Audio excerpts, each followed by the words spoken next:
ఒక చరిత్రాత్మకమైనటువంటి రోజుగానే మన బీసీ సమాజం అంతా పరిగణించాల్సినటువంటి అవసరం ఉంది.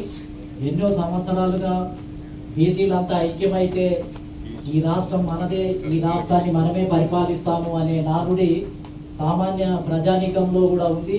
దాన్ని ఈరోజు నిజంగా ప్రజల యొక్క ఆశలను ఆకాంక్షలను దృష్టిలో పెట్టుకొని నాయకులు కూడా తమ మధ్య విశాల దృక్పథంతో ఒక బలమైనటువంటి లక్ష్యాన్ని సాధించడం కోసం ఏకమయ్యే ఒక పట్టుదల కూడా మన వర్గాల్లో మన నాయకుల్లో ఉంది అని చాటి చెప్పడానికే ఇవాళ ఈ మహత్తరమైనటువంటి కార్యక్రమం జరిగింది.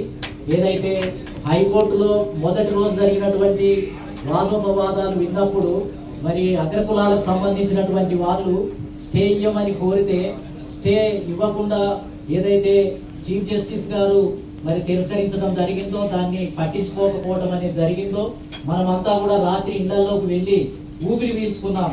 నిజంగానే స్టే ఇవ్వలేదు కాబట్టి ఇంకా ఇది జరగబోతుంది, ఇది మనకు అనుకూలంగా రాబోతుంది అనే సంకేతాలు వచ్చాయి.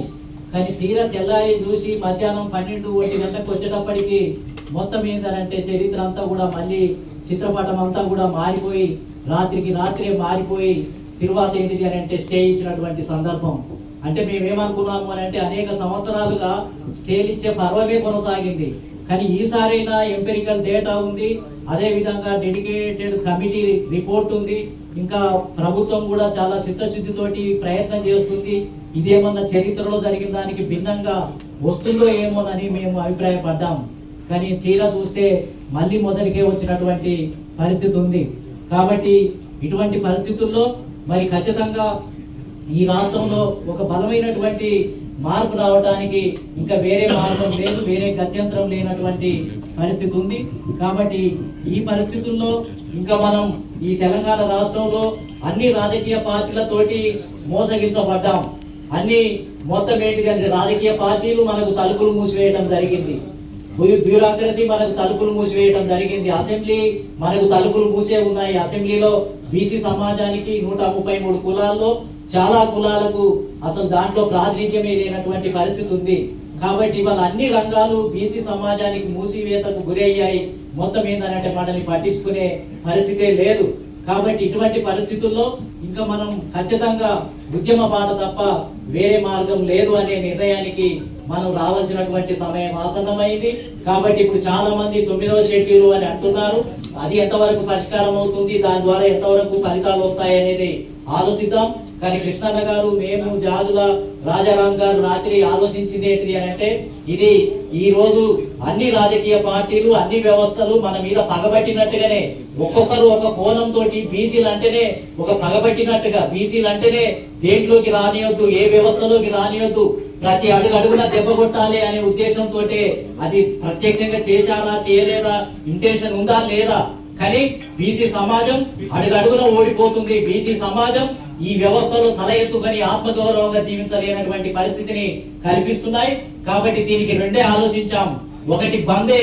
ఇవన్నిటి కూడా ఏంటంటే బీసీ సమాజం బలంగా ఉంది అని చెప్పడానికి ఏకైక మార్గం బందే.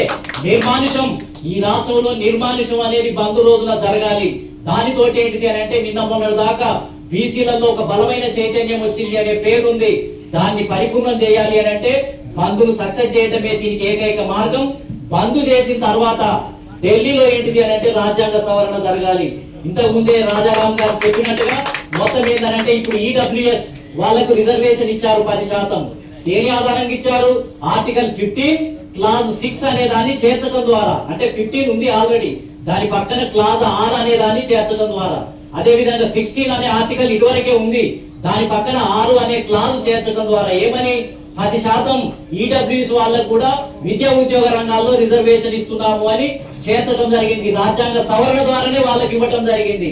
ఎస్సీ సమాజానికి ఎస్టీ సమాజానికి అయితే వాళ్ళకు జనాభా రోజు సెన్సస్ 10 సంవత్సరాలకు పెడితే ఎంత జనాభా పెరిగితే అంత వాళ్ళకు విద్యా ఉద్యోగ రంగాల్లో రాజకీయ రిజర్వేషన్లు ఇవ్వాలనేది ఇంతకు ముందే వాళ్ళకు ఉంది, అది అమలవుతుంది. కానీ బీసీ సమాజానికి వచ్చినప్పుడే వేగ రాయడం జరిగింది. విద్యా ఉద్యోగ రంగాల్లో రిజర్వేషన్లు ఇవ్వాలని ఉంది కానీ ఆర్టికల్ 15 క్లాస్ 4 అనే దాంట్లో ఉంది కానీ ఎంత ఇవ్వాలి అనేది మనకు రాయలేదు. దాంట్లో బీసీలకు జనాభా ప్రాతిపదికన ఇవ్వాలనే దాంట్లో ఆర్టికల్ 15 క్లాస్ అనే దాంట్లో రాయ రాయలేదు. అదే విధంగా స్థానిక సంస్థలలో అమెండ్మెంట్ లో కూడా 243D 243T అని చేర్చడం జరిగింది. కానీ ఎంత ఇవ్వాలి? బీసీల జనాభా ప్రకారం స్థానిక సంస్థలలో రిజర్వేషన్లు ఇవ్వాలని రాయలేదు. కాబట్టి మనకు వేగ్గా రాసింది రాజ్యాంగంలో మనల్ని ఊరికనే రాసేసి వదిలేస్తే దిక్కులేలాగా ఇక కోర్టులు ఎటు పడితే అంటే వీళ్ళకి ఎంత ఇవ్వాలని అన్న రాసి లేదు కాబట్టి మేము కొట్టేస్తున్నాం అని ప్రతి వాళ్ళు ఏంటిది అంటే సాగుగా చూపించి మనల్ని దెబ్బ కొడుతున్నారు. కాబట్టి బంద్ తర్వాత ఢిల్లీలో కాంగ్రెస్ పార్టీ నాయకత్వంలో ఉన్న ప్రతిపక్ష పార్టీ ఉంది, రాహుల్ గాంధీ గారు ఉన్నారు, బీజేపీ మొత్తం ఏంటిది అని అంటే తల ఉంచి మెడల్ ఉంచి ఈ రాజ్యాంగ సవరణ ఇప్పుడు ఆర్టికల్ 15 క్లాస్ 7 ఆర్టికల్ 16 క్లాస్ 7 అనే దాన్ని చేర్చడం ద్వారా బీసీల జనాభా ప్రకారం స్థానిక సంస్థలలో రిజర్వేషన్లు ఇవ్వాలి. అదే విధంగా జనాభా ప్రకారం విద్యా ఉద్యోగ రంగాల్లో రిజర్వేషన్ ఇవ్వాలి అని చేర్చేటట్టు చేయాలి. ఇంకొకటి ఏంటిది అని అంటే రాజకీయ రిజర్వేషన్లు లేవు ఇప్పటి వరకు. ఎస్సీ ఎస్టీలకు ఉన్నాయి రాజకీయ రిజర్వేషన్లు. కాబట్టి ఇప్పుడు రాజకీయ రిజర్వేషన్ల అంశాన్ని కూడా ఇవాళ కేంద్రం ముందు నుంచి దాన్ని కూడా బలంగా ముందుకు తీసుకొని పోవాలి. ఈ బంద్ జరిగిన తర్వాత మనం చేయాల్సింది ఎమ్మెల్యే టికెట్లలో, నేను అనేది ఎమ్మెల్యే టికెట్లలో, ఎంపీ టికెట్లో రాజకీయ రిజర్వేషన్లు లేవు. వాటిని మనం సాధించడానికి ఈ ఉద్యమాన్ని ఆయుధం ఇవాళ ఈ కలయిక అనేది దేనికి నాంది బలగాల్సినటువంటి అవసరం ఉంది. అవసరమైతే ఉత్తర భారతదేశంలో బలంగా నాయకత్వం ఉంది.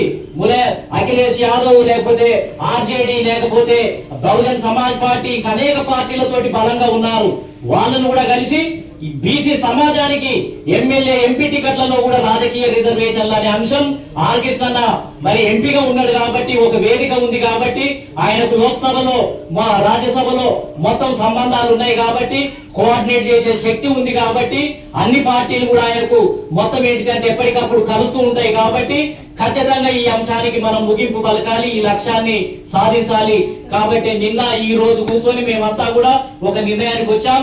జాజుల శ్రీనివాస్ గౌడ్ తోటి మాట్లాడినప్పుడు, సురేష్ గారితో మాట్లాడినప్పుడు, మిగతా పెద్దలందరితో మాట్లాడినప్పుడు, ముందు ఆర్ కృష్ణన్న తోటి మాట్లాడి తర్వాత జాజులతోటి మాట్లాడి మిగతా బీసీ సంఘాలతోటి మాట్లాడితే అందరూ సానుకూలంగా స్పందించడం జరిగింది. ఇది మంచి అభిప్రాయం, మంచి సమయం, అందరం ఏకమవుదాం, చిన్న చిన్నవి పక్కన పెట్టేద్దాం, ముక్త కంఠంతో మనం పోరాటం చేద్దాము అని అందరూ సానుకూలంగా స్పందించడం వల్ల ఇవాళ ఒక కొలిక్ వచ్చింది. ఇంతకు ముందే మరి కృష్ణన్న గారు మరి దీనికి సంబంధించినటువంటి కసరత్తు కూడా చేయడం జరిగింది.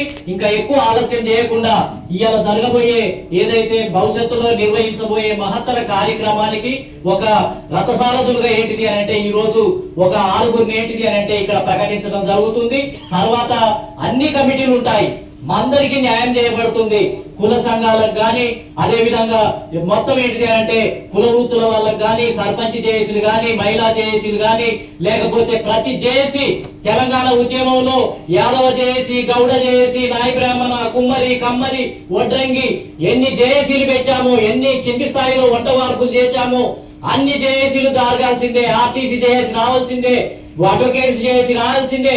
అన్ని ఈ 6 కమిటీ రాత్రి కూర్చొని రేపు కూర్చొని దీనికి ఇన్ఫ్రాస్ట్రక్చర్ అంతా కూడా తయారు చేస్తారు.